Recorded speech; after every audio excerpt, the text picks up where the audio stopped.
Warning: the following movie can be seen as disturbing, evil, and graphic. Viewer discretion is advised. Nah, but for real, these suckers is tripping in this movie. Honestly, I don't even know why you clicked on the video. What is the dealio? Today's video is another Tubi. Y'all already know what it is. This movie is called Fanatic. I don't think this setting, this setting here really fits what this movie I think is really about, which it's not technically scary, but it's very dark and weird. I'm gonna change the setting real quick. Try it! There we go. Alright, so let's just get right into it. Fanatic is this movie about this girl named Raina, and she's like stalking this dude whose name is Sterling Johnson, but they call him Rue in the movie, so that's what I'm going to refer to him as. His name is Rue. And basically she's been stalking this dude for since middle school or something. This gorgeous ass guy who's in the same forensic science program as me. We're both sophomores at the same university. We drink macchiatos at the same cafe in between classes. We live on the same block. We work at the same restaurant. And we both ride the same train. To the same job as this dude, had the same classes as him, worked the same job, everything. She's just She's insane, okay? basically she dreams of being with him, even though he doesn't even realize she's even alive because she never has spoken to this man. But yeah, every day at the coffee shop, she's in this black hoodie looking at him and everything. It's really weird. She seems to also have some self-esteem issues. She constantly just calls herself ugly for some reason. My crush has yet to notice me. Partially due to the fact that I'm ugly as fuck. Oh, brother, whoa. I mean, it ain't that you're ugly, you don't really fix yourself up to look good. So what do you think other people are gonna think? I mean, honestly. So anyway, she walks down the street and she sees his house. And she just goes in. Only it was as simple as twisting it and walking right in. Oh my God.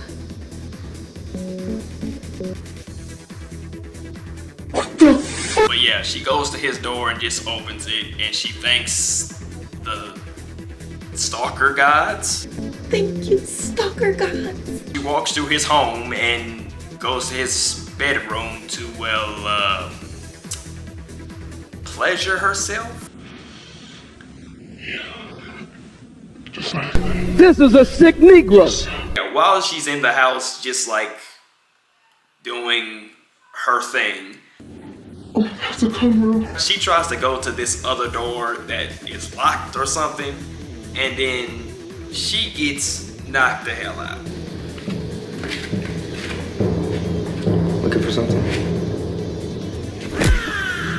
And then she wakes up and realizes the person that knocked her out was Rue. Yes, he's also a killer.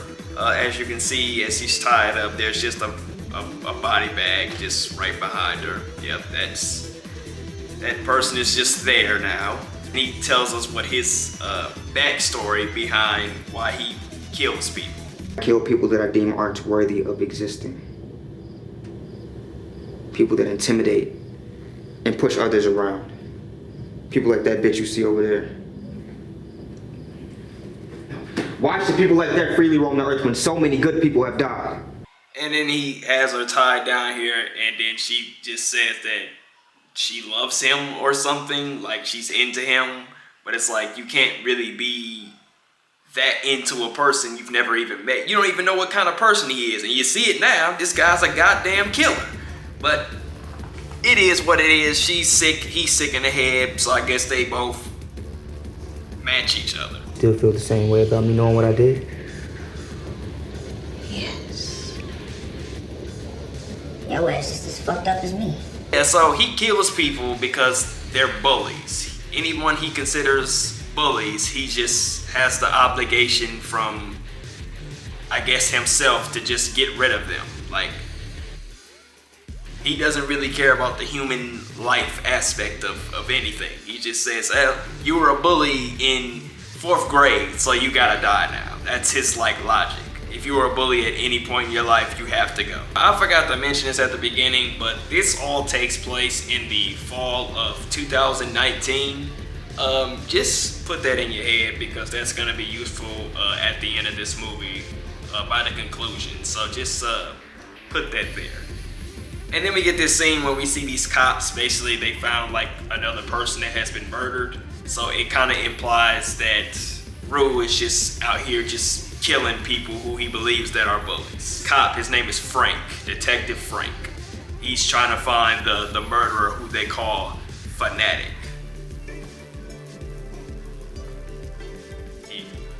Do you see why they named the movie Fanatic now? Please. I fell in love with you. Huh? I guess I just wanted you to notice me. I just wanted you to know that I existed. Damn, saying hello or hi wasn't enough. You just had to break into his house. That was the best approach, huh? You just looked right past me, right through me like a fucking ghost.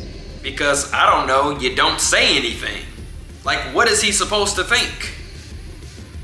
Oh, I'm just obligated to talk to you just because you're around a lot? How about you just say something? You know, human interaction. Just do it. While they're having this conversation, she ends up breaking out of her bandages, the tape that he had applied, and she tries to make her great escape.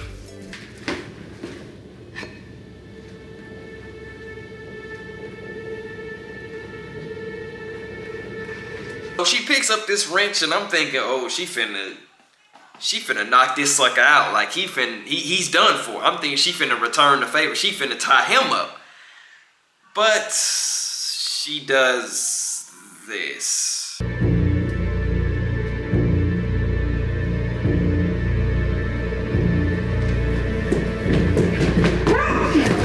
Is this nigga serious? What was that? What was her plan there? She just, I'm going to sneakily walk towards the door with a wrench for some reason. What was she using the wrench for? I'm thinking this is a desperate situation. I'm thinking she's gonna be running like out the door or something, or getting the hell up out of there. But no, she just sneakily goes towards the door and gets captured back in the house. Like why do you have the wrench? It's not like you're gonna have to break. It's not like you had to break the lock to get out. Just open the door. She doing the most. Now she back in the damn basement. Like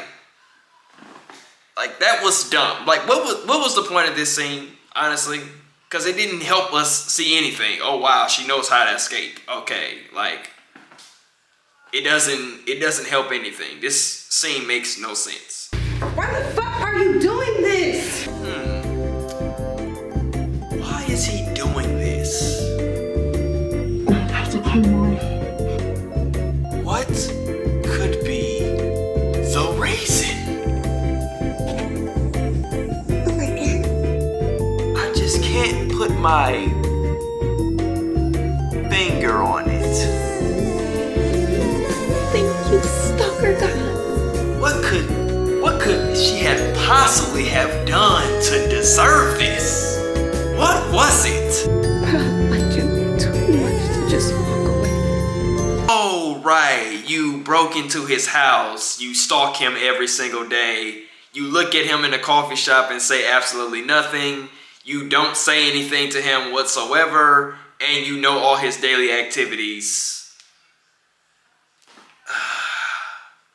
But, I mean, it could be any of those things. Or, you know, maybe all of them.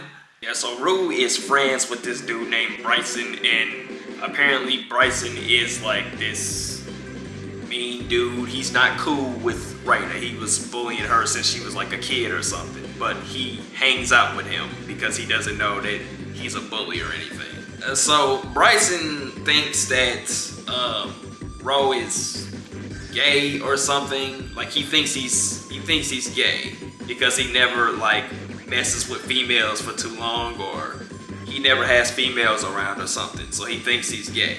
So in return, he brings these two women over while Raina is still in the basement tied up. Let's get this party started, shall we? Bro, what the hell are you doing? So, y'all trying to hit some slopes? Where the fuck did you get that? If you must know, my dad picked up a new little habit when they found that body in front of his church a few months back. The girl with the pink dress is this girl named Cassie. That's actually Raina's roommate. They live together.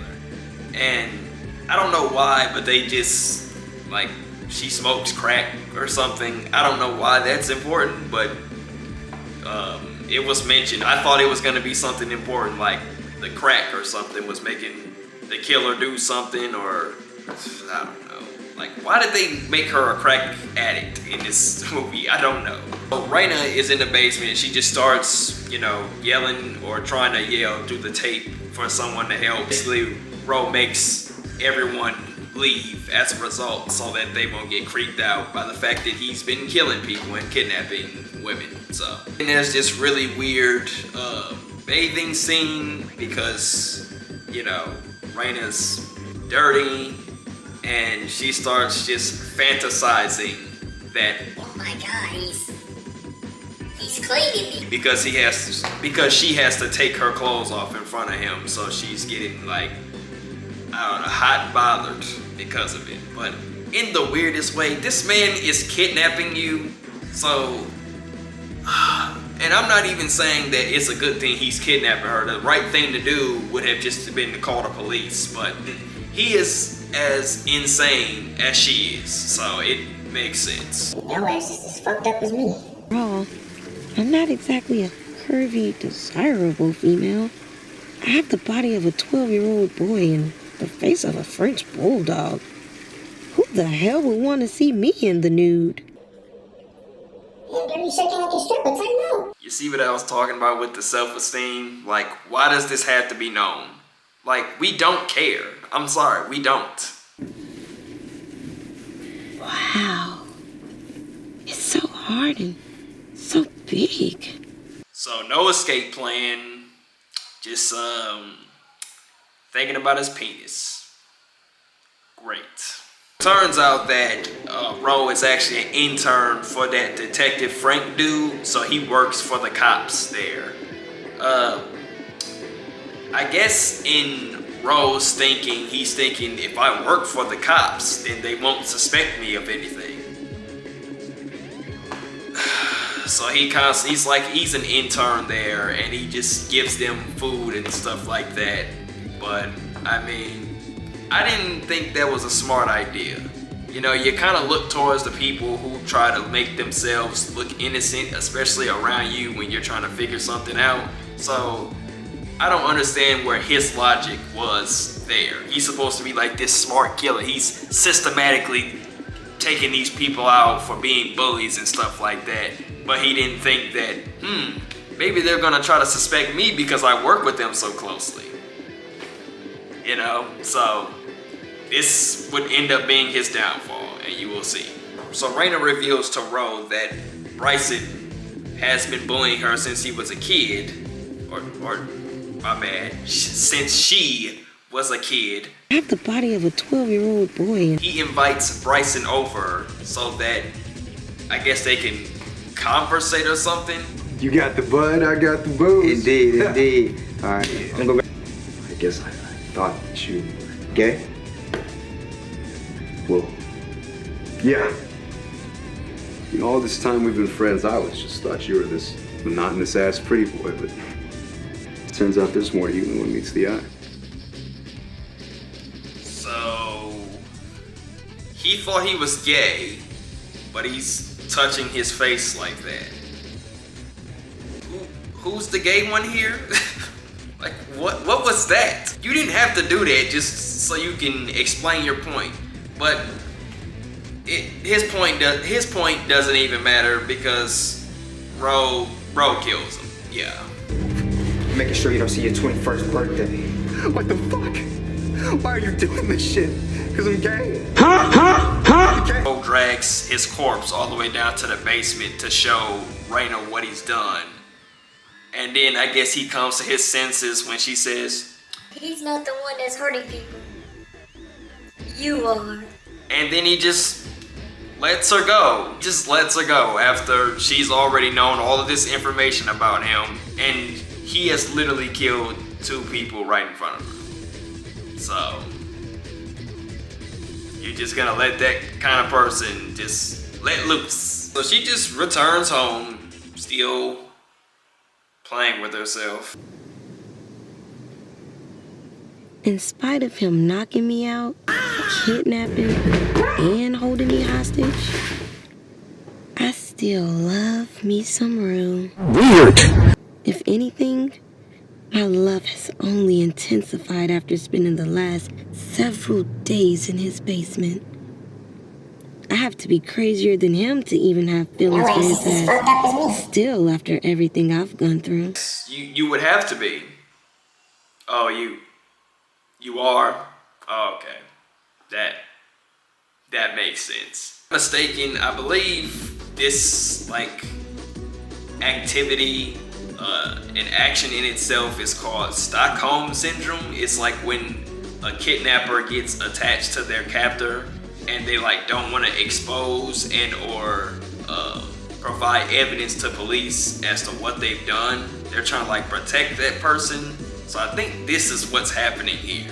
She got kidnapped by this dude, but because she had been in love with him, even though she's never had a human interaction with him before this, she just likes him now. It just makes sense that way. So yeah, she just goes back to his house like nothing happened. And I come in. So I have to mention that I guess Cassie sometimes she like insults Raina sometimes, so I guess she can be viewed as a bully or something. I'm surprised you going anywhere with those crusty ass dad feet. Yo ass done walk through the gates of hell, huh? She constantly says things just because I can't really tell if she's actually joking or she's just being sarcastic, but that ends up playing in the story. Is he blind? Or what? Ooh, that bitch look like somebody drew on my left hand. What the fuck does he even see in her? Girl. Man, that bitch uglier than a gremlin. Shit, Joanne the scammer look better than her. Why?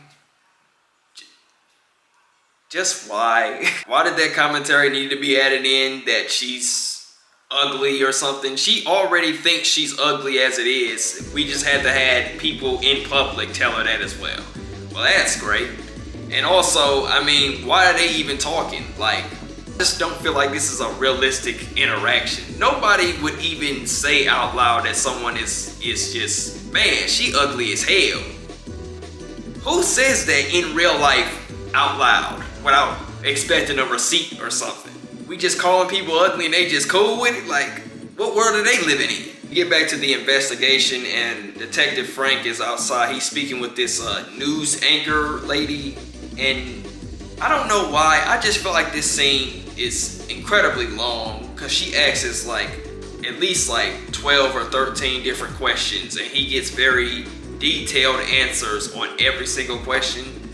But I'm not gonna like go through those questions at all. We're just gonna skip through those questions and just say, well, he sleeps with her.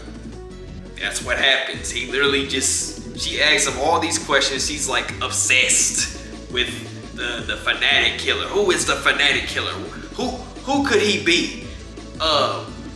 One thing is how do they know it's a guy? Dark urge due to childhood trauma. Now that he's older and stronger, he feels that violence is righteous punishment. His confused emotions and twisted frustrations have let him be consumed by a ravenous anger, and therefore he's taken upon himself to erase a certain kind of evil from the world. Do they not know that it could be or possibly be a woman? they just assume that it's a guy because Fanatic just sounds like a guy's name. It's not like the killer name is Barbie. Like what? Like how do y'all know if it's a guy or not? That's what I'm saying. News anchor lady is just obsessed with this case. She thinks serial killers and murderers are just so interesting. Like, oh my god, why do they do the things that they do? Like, I don't know. I don't want to get in their heads. No one does. Trust me. So then Detective Frank and a news anchor lady go to the coffee shop because apparently that's just the other like meeting place in this movie. The coffee shop and Rose's house. Just friends, Frank. And how do you all know each other? Oh, I'm sorry, Faith. Excuse my manners. This is Rue. He's a intern down at the precinct. This lovely young lady here is my niece, Raina. Your niece? Apparently her parents died at some point and he was the one that takes care of her when she was young. So that's how they're like intertwined together. They hit it off and they go back to Rose's place and get nasty, yeah. After they're done, Rose says this. If you ever find out I'm Fanatic, I'm going out guns blazing. And if I die, I want you to kill yourself too. Would you do that for me? Without a second thought. Huh?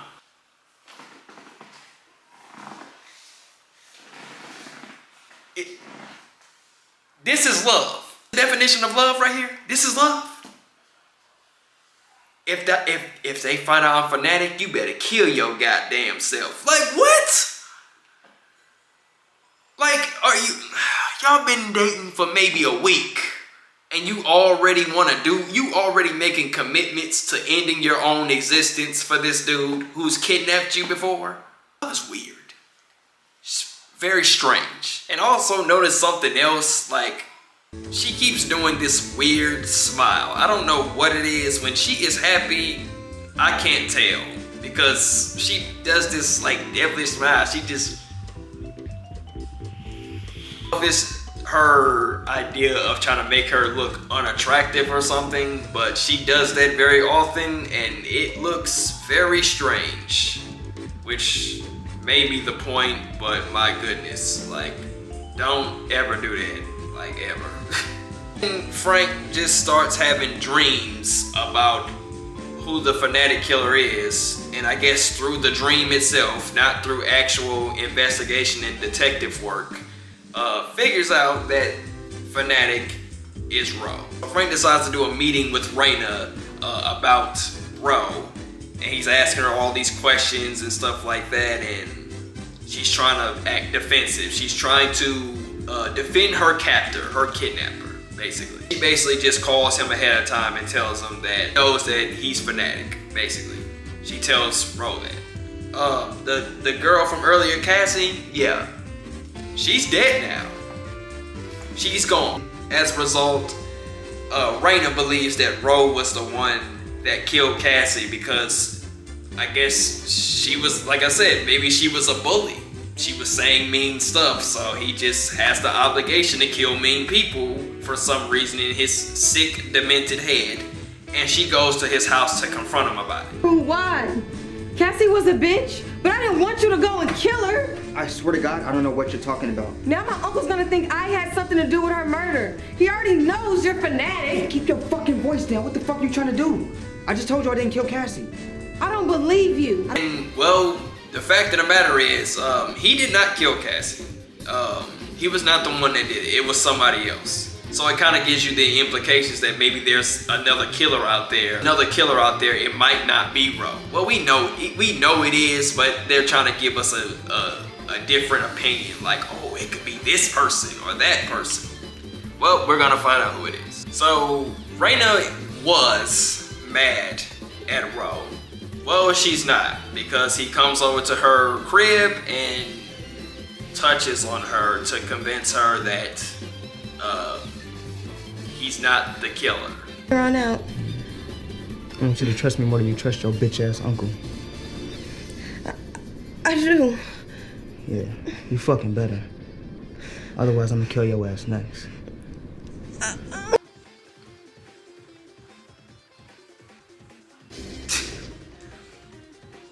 Yeah, y'all see why I put the warning at the beginning?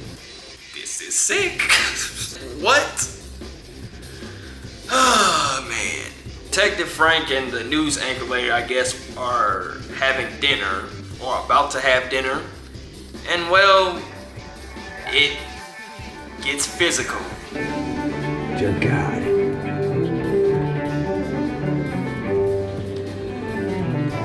See, that's the problem with you detectives. You just can't mind your fucking business. Drop the weapon! Oh yeah, the news anchor lady was the other killer. Like, there was no doubt in anybody else's mind who it could possibly be.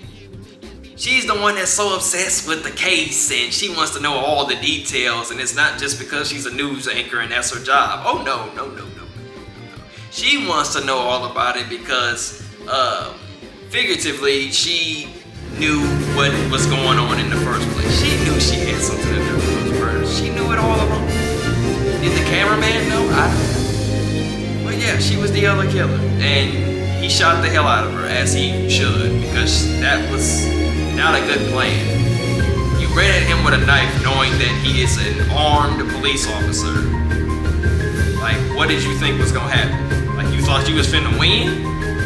Stupid. When we get to the final scene of the movie, it's the climax. Detective Frank goes to Rose's house and finds him in the basement, of course, because that's where this all began. I'm going to explain why this is one of the dumbest scenes in the entire movie. You're damn right I'm Fanatic. But you've known it all along, right? You set this whole thing up, didn't you? You wanted me to come down here. Of course I did. I knew eventually you'd come sniffing around. Why don't you take a nice long nap for me, you sick, twisted, degenerate fuck? Oh my god, this has to be the dumbest cop to ever exist. And let me carefully explain to you why I think that. So, first of all, he's the only person in this movie, other than Raina, that knows that Ro is Fanatic. He's the only person that knows. Why that is? Because he's an idiot. You see, when there is police evidence provided, or you have a strong belief as to why someone could have committed a crime or has done one, you would usually go to your colleagues in the precinct and tell them that, and to tell them to watch out for this certain person. Especially if this person is working for you, you know, as an intern maybe, and he doesn't do any of that. In his mind, he's thinking, I'm the only person that knows that Fanatic is Ro. What I'm going to do is, I'm not going to tell anybody in my precinct or any of the officers or detectives there any of this information. I'm going to keep this information to myself. That way, in case I die, I'm the only one who knows that information, which would mean that everyone else would not know who Fanatic is. Because that makes sense, right? Why would you not tell anybody else who Fanatic is? He's going around killing people, just random people who he thinks are bullies. And you're not gonna tell anybody else that that's him? Especially with the fact that this guy is a known killer. You're not gonna bring any backup to this house, knowing that he could potentially be armed with a weapon. This is the dumbest police officer in existence. Like, and there's this, and the ending scene, right, where like he's holding a gun to Rose's head, and Raina is in the background at the door with a gun. Yeah, I wonder who got shot in this situation. I wonder. So stupid, I swear. This is just tomfoolery. Like he doesn't tell anybody that he's the murderer. He just goes to the house alone, thinking that he's gonna take him down by himself. Well, I don't need any help. I'm gonna solve the case by myself. I'm not gonna tell anybody that he's the killer or nothing, cause I'm an idiot. And then it says 6 months later. So, and we see that Raina is pregnant. And I honestly don't know how to feel about this. What am I supposed to feel about these people? Are they heroes? They're not heroes, they kill people. And they're not villain, they're not like bad technically, but they are bad. I don't understand these people. What are we supposed to be happy for them? That they're having a child who could potentially grow up to be a murderer as well? We're supposed to be rooting for these people, I guess. They're the heroes. They saved the day by killing the cop that was gonna take them to jail and potentially stop other people from getting murdered. Yeah, sure. Oh man, I can't wait till the baby is born. Oh my. Like, dude, get out of here. It's because he doesn't tell people that Ro is the killer. He's just able to go to a coffee shop at any time and just be fine. He's just able to go to public spaces with no issue. And you remember how I said something about the time at the beginning? It's fall 2019. Well, 6 months have passed, which would mean this movie is taking place now either in March of 2020 or April of 2020. And yeah, this scene happens. I know y'all out of pocket. Put your mask on and stop spreading your nasty germs. People are out here dying. Ma'am, you don't have to be rude. We're in a cafe and you're spraying Lysol. You're the only one that's out of pocket. Oh, girl, bye. You of all people need a mask on with your ugly ass. I ain't gonna lie, that was kind of funny. It's just the way she delivered the line. I don't think this woman is ugly. I'm just saying. The way she delivered the line, it was funny. I'm sorry. Some things never change. Some things never change. Oh wow. There goes Ro and Raina. There they are. They're just in the coffee shop. There they are again in the coffee shop. You know, planning to, you know, kill people. You know how they do. You know how Raina and Ro are. You know, just casually just murdering people for their own self-indulgence. You know. It's all cool, you know, it's just them. That's what they do. I guess this is their mission now in life, just to casually going around killing people who find anything of nature to be germophobic. Anyone who is considered germophobic during the COVID-19 pandemic must die because they're bullying people with their Lysol in the store. They have to go. Yeah, that's the end of this ridiculous movie, and I will never watch this again, ever. The cinematography in this movie was okay, at most. It wasn't really that impressive as the last two movies I've covered so far, but it was okay. But yeah, this movie was trash. That's the end of this How Did It Come to Be, and I will see y'all next time. Y'all already know what it is.